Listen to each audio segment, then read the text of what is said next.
or of course if you follow me on YouTube, it's Stairway1993 Vlogs. Welcome back. We're going to jump straight in today with leveling our Warlock. It's our late night stream, a little later than normal. Parenting happened on that front. And hi there, Lord Arbiter. Glad you're doing good. Again, we've made some few minor tweaks again to our interface based on feedback and some of what I'd seen. I had reduced certain assets on the screen size so you get more gameplay window view.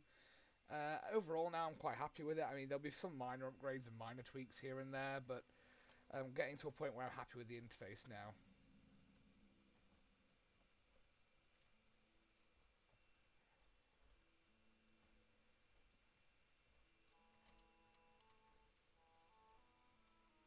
Was that a Horde player? I hope not. I really don't want that to be the case, because I am trying to level to...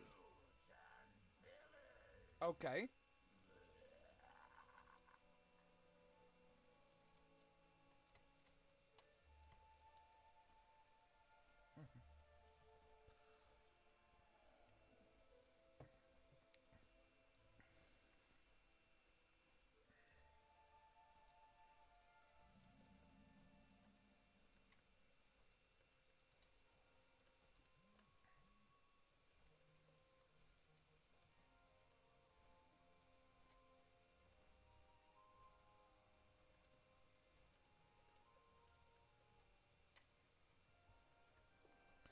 So how are we doing tonight, Lord Arbiter? How's things? How's MWO treating you if you've been playing that?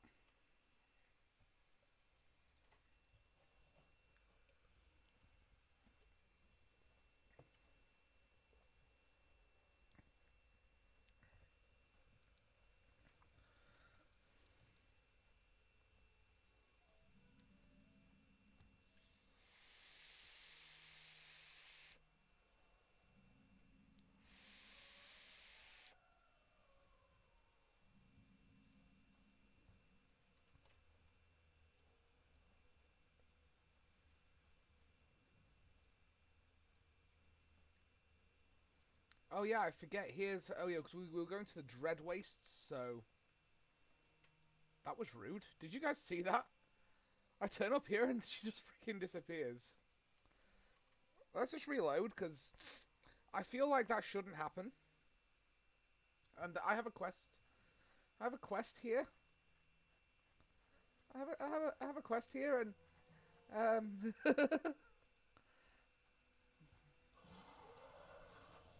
Is it down here?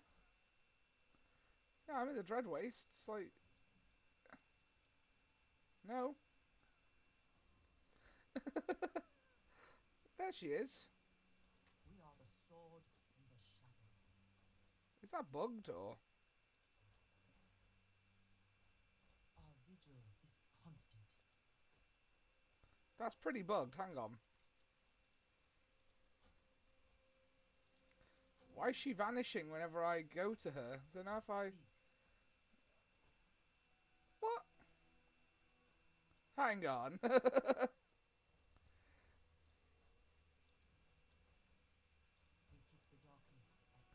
Right, you know what? Screw it. We're not going to go here. Because that's messed up. We'll go to Taolong instead. That's pretty messed up. It's like, I'm going to Taolong Steps, and so what instead? Because every time I land on that wall, the NPC that actually hands out the quest is vanishing. It's like, nah, screw you today in particular, Aaron. You wanted to level and you wanted your stream to go smoothly. Nothing personal, kid. Teleports behind you.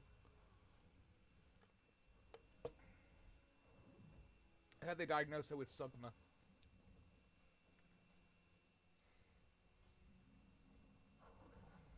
If you're just joining us, thank you very much for tuning in.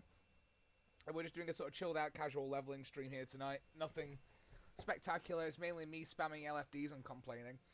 And then getting really hyped about the idea of playing Warlock because I've never enjoyed casting and now I'm really liking it. So I'm hoping to main Warlock in Shadowlands, and looking at the Venthyr set, because I mean seriously, look at them. The Venthyr of Revendreth set, for cloth wearers, for any armor spec is incredible. It's like, so I've been saying to people, I've been asking people who play WoW, I've been saying, so which covenant are you going with in Shadowlands, and why is it Venthia?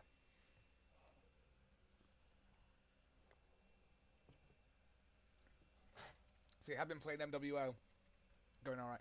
You see, it sounds like that game that you play MWO, it sounds like there's a pretty high skill ceiling on it, which sounds interesting.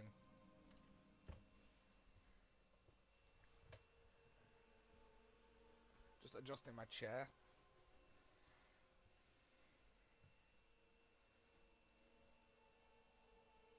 Very high skill ceiling. That's the thing, a game with a high skill ceiling is a good thing.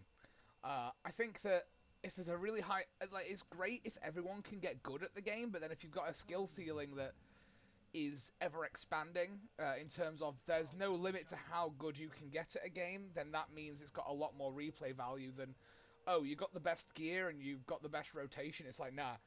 Like, it's like with WoW. I think there's certain classes where you get best in slot, you get the best gear, and that's it. Whereas I think there's certain classes, especially when you've got some nuance in the class, like anything that's like not a 2-button spec, you're looking at like I like it because what it seems like with Warlock is with Destruction in particular, it seems like Destruction Warlock does have a high skill ceiling in terms of its ability. I feel like the Destruction Warlock in World of Warcraft, for example, it looks. I can see how this could be played very incorrectly, which is probably how I play it, because I'm new. Which is fine. I'm gonna make mistakes, and I'm gonna be trash, and I'm gonna be making mistakes that would make veteran warlocks cringe, and I'm okay with that.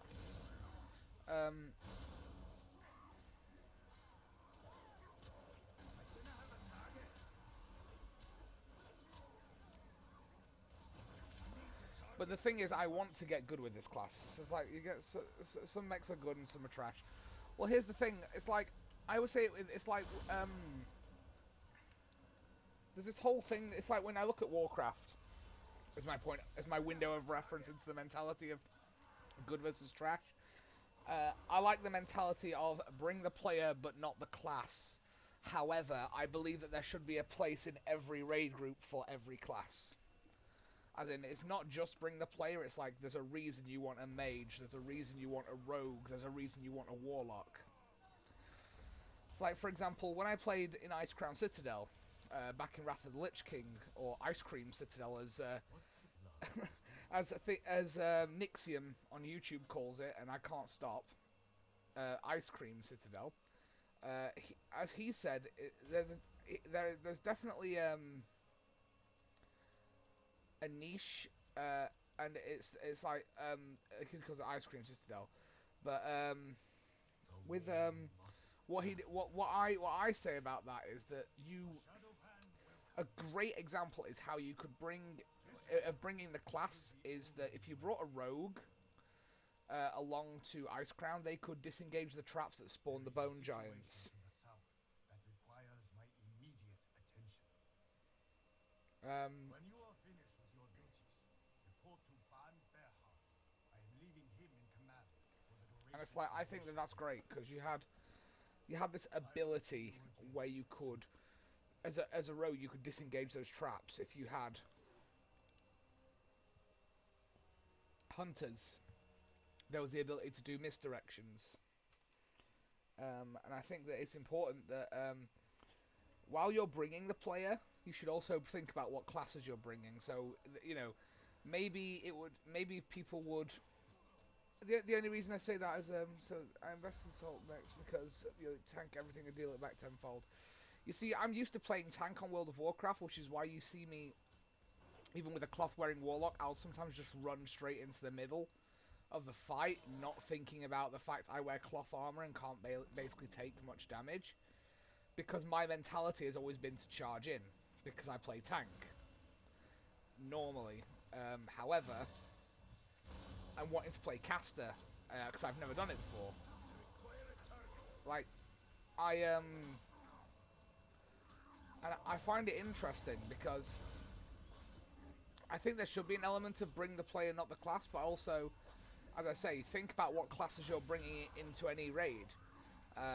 There should be a reason that you want a druid. There should be a reason that you want a paladin. There should be a utility. There should be something unique about that class. So, for example, using the class that I'm playing as an example, Destruction Warlock, they have very good burst DPS. So they have very good burst, very good for single target, some decent AoE utility, and on top of that they have the ability to summon and also have a bonus resurrection through the Soul Stone. So that can be useful for casting on the main tank or the off tank. So if you've got one druid, or if you only play, for example, one class with a combat res, if you also have a Soul Stone, that can be used in combat. Once you die. So, for example, by bringing a Warlock, what you've done there is you've bought yourself an extra resurrection in the boss fight, as well as the utility of everyone getting a health stone to heal themselves, the ability to summon people to yourself, and on top of that, also, as I say, you've got that the utility of they have pets, their minions that can. Some are good for interrupts, some are spell damage, some are physical damage. And I think it's important to recognise that, for example, that's a lot of utility. You take, I'm thinking you take a Brewmaster Monk, really good for active mitigation. You take a Warrior, just really good sturdy tank. You take a Blood Death Knight, excellent for self heals. I think that there should be an argument to take any single class and spec into any raid in this game. And there is, for the most part. And I like that, because you don't want people running this... I mean, you're always going to get min-maxers who theorycraft if you have this many of this class, this many of this class, and this many of this class, and just cheese it, then you're going to. But I think for the element of enjoying yourself, you should be able to say, well, actually, we want to bring anything that we want. We want to bring any class that we want, as long as it makes sense. And there should be a space for every class. I'm not saying that certain classes shouldn't get priority for their utility, because of course they should. If one tank is outperforming another, then in terms of class as a general rule, then bring the ones that are good. If there's one spec that's out DPSing others and there's no other benefits, then take that one. But at the same time, I think bringing the player and not the class is great, but I think there needs to be an element of look at what classes you're bringing. There needs to be a middle ground, because bringing the class and not the player is not great, and bringing the player and not the class is also a problem as well. Because then what you're going to look at is, well, we don't need, I don't know, rogues, or we don't want rogues in our group. You see what I mean? You run the risk of there has to be ups and downs to taking each class, and there needs to be very clear ones, if you ask me.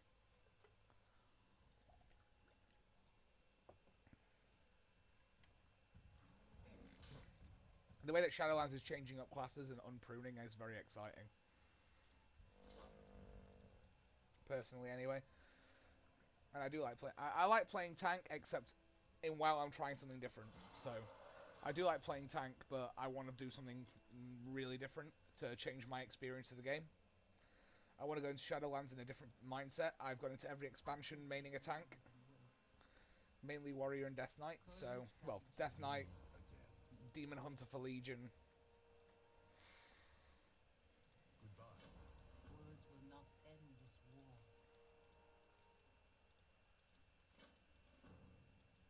We must be victorious. Well, he sounds really angry. So we've got to kill some marauders. Also got to blow up some ballistas. That's not a ballista. Well done.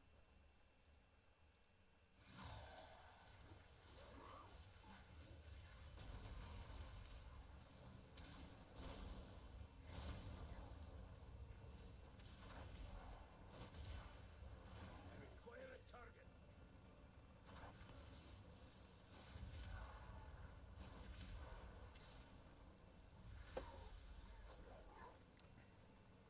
like how, I've said it a few times, I like how punchy Destruction Warlock feels. It feels like it's very, very punchy. It's very hands-on. It's very boom, boom, boom.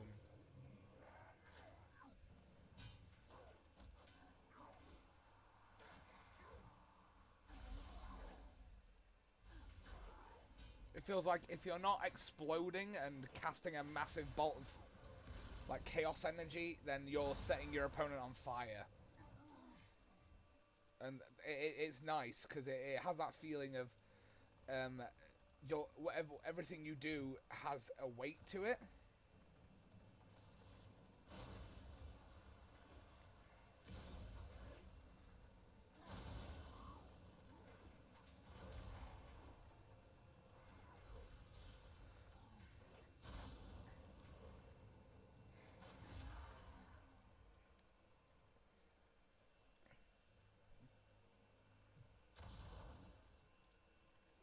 These ballistas that we need to blow up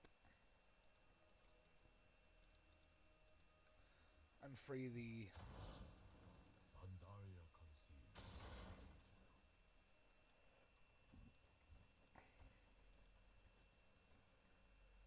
oh yeah, we need to free the specific ones, don't we? So it's Batat. We need to. Is that Batat there? Too far away. We are the sword in the shadows. Let's oh yeah, some Longyin rangers. So there's. I know that one of the Osel champions is in here.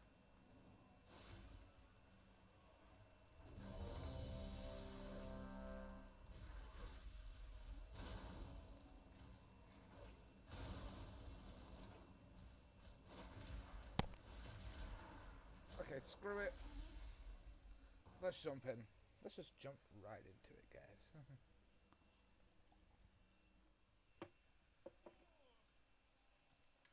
We are the watchers on the wall. Stay vigilant. The wall must stand.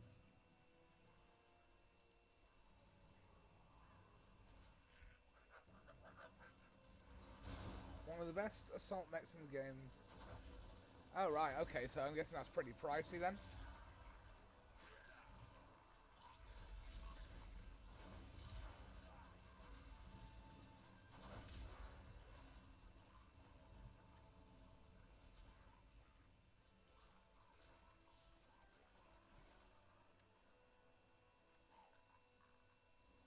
Sounds cool.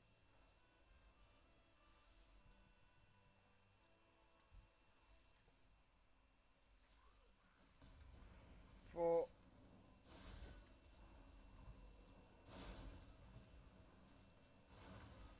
I need to target something first. I have no idea what just happened there. Why did the... I require a target.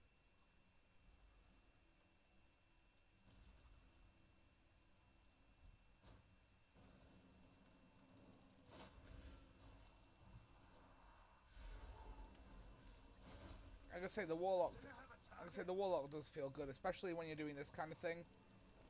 Like, just the way that it's paced, the way that the spec feels, as long as you don't miss your timings on spell casts. There's a real cadence to the spec. There's a real feeling of it flows.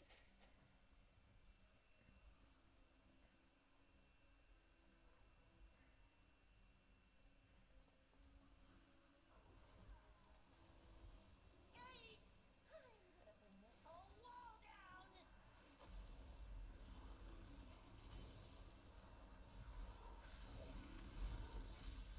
Okay, so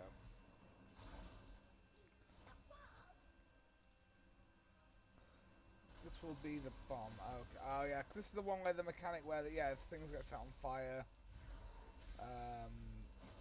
And then there's the detonate the bombs.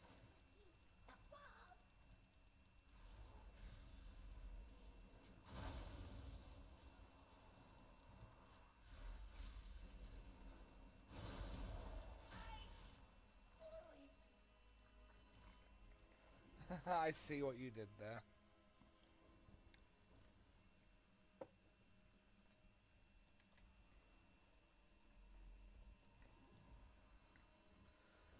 every time that paladin casts charger, they've got a macro where they yell for Yorlingus.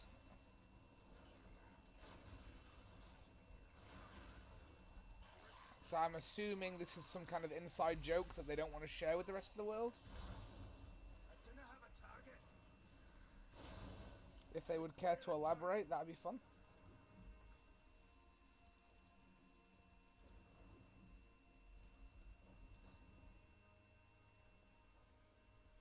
Challenges can give you 1 million to 5 million as rewards. Oh, I see. So if you complete the challenges, you can really sort of reap the benefits and get there pretty quick if you do them.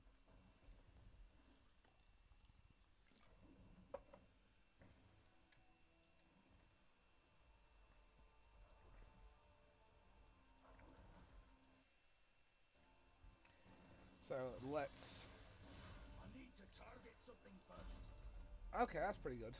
I suppose at least there's a way to earn them without having to grind and grind and grind and grind, because there's nothing more annoying than seeing a reward, which, yes, it's obtainable, but if you're not willing to sit there and grind and grind and grind all day, every day, then you ain't going to get it. It's kind of infuriating, you know what I mean? I'm not saying that rewards should be handed out. There should be hard work for rewards. But I also feel like there's got to be within reason. I require a target. You've got to encourage people to have a life as well. I do not have a target.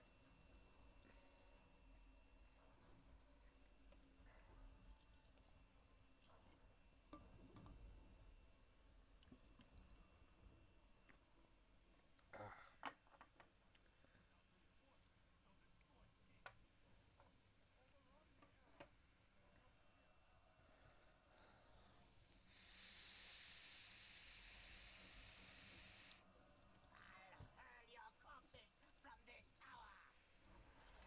Well, that's not very nice.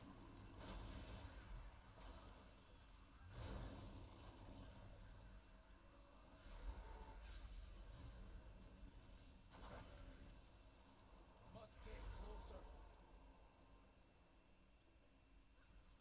I am out of range. Strafing run.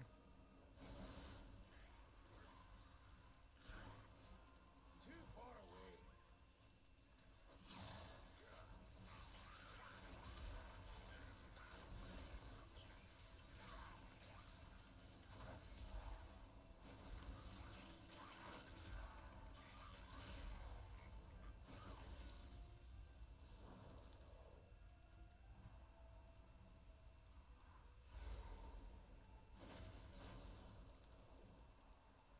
Just cast some.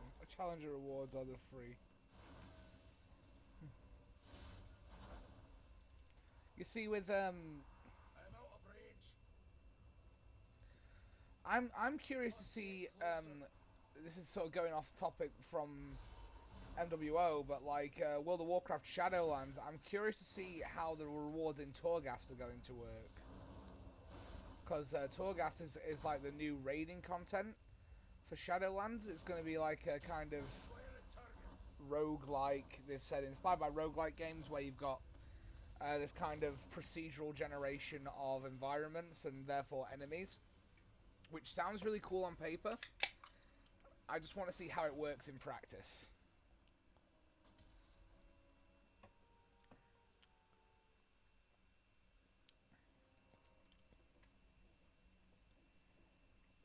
But I feel like it could be really good. But we know that there's a legendary forge within Torghast where we're going to craft our own legendaries, which sounds awesome. Again, though, I want to see how it's going to work. I want to see it in action. I want to know how customizable are the legendaries. I want to know what I can get. Can I change the...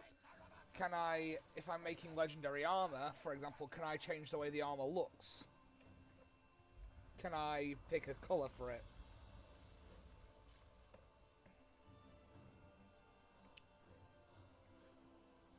Of course, talking from a preset bunch of colours in WoW. But, will I get to pick the way the set looks, or will that be dictated by what I put on it in terms of stats? when it can be forged, and these legendary items can be forged, they're physical items that my character, you're going to see on them. What, if I'm forging them, what control do I have over how they look? If I, let's say, from the Torghast sets, let's say I've been running them more, and I've collected the grey Torghast stuff, like the grey and red, but then I get one of the grey and blue. But then if I'm forging a legendary, can I choose that to look grey and red so it doesn't ruin the rest of my Torghast set, or do I have to transmog it? You know, these are the things I like to think about with rewards.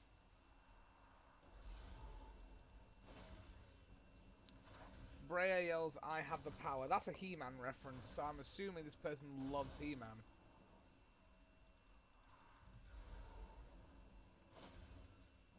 Too far away.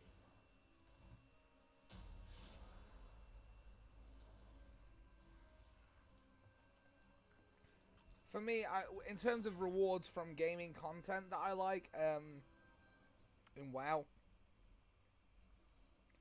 for me, it's got to be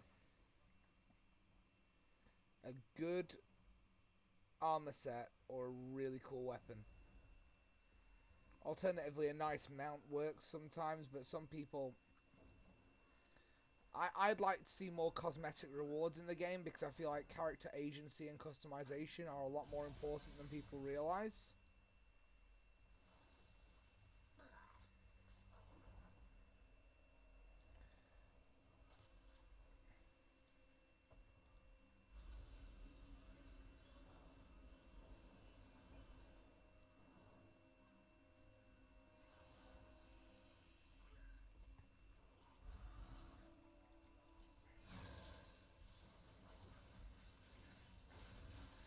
Like, don't get me wrong, there are some people within this game that don't really care for customization. Like, I don't care how my character looks, it's more about how they perform, which is fine. But also, if you, a lot of the aesthetics of a class and like a part of playing a role playing game is you pick a race, and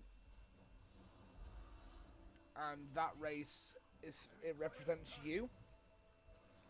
So it feels better, for instance, if you do have customization that's cosmetic sometimes.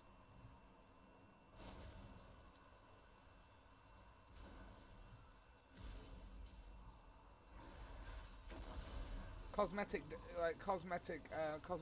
armor and weapons is a great way to get players invested in rerunning the content if they want the character to look a certain way. It's like if you've got a good set of cosmetics in the game, then you're printing money.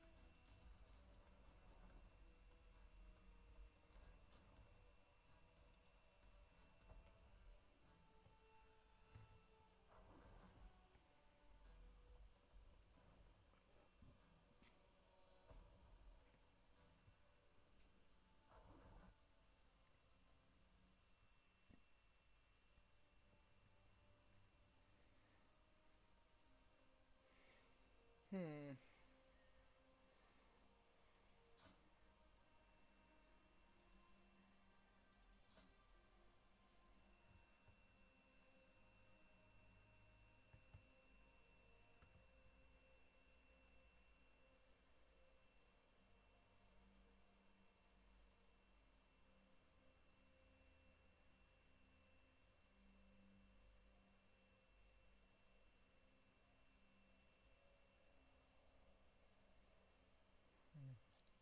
So I'm thinking here, because I'm looking at my new talent here. So I've got either a pretty interesting option. I can either go with Roaring Blaze, which means that every conflagrate that I cast is going to burns target for additional 315 fire damage.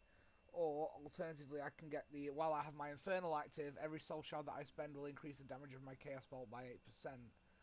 Now that's going to be good for your burst window, but that's going to be good for consistency of damage. So I'm going to go with Roaring Blaze, I think, for now. Because while one's a flat 8% boost, it is dependent on Infernal being active, so there's going to be downtime associated with it. Whereas the other one, you might get less damage increase, but there's less downtime associated with it as well.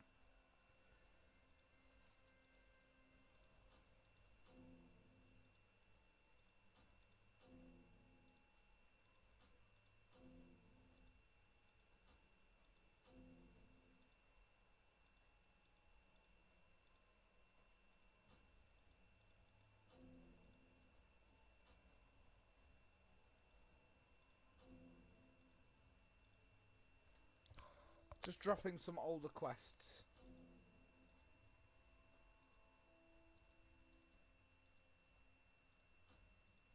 Mainly because we're about to do Draenor.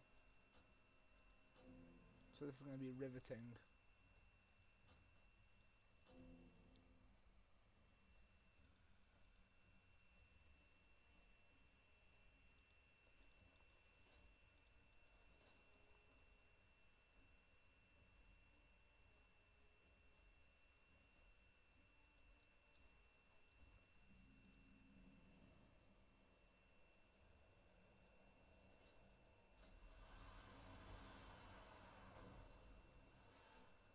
Gotta go Stormwind.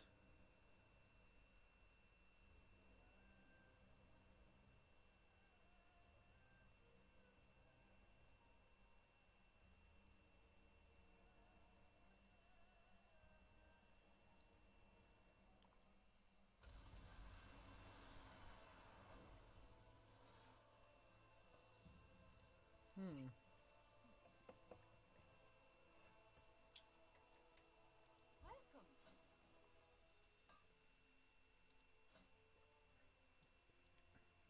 Watch your back.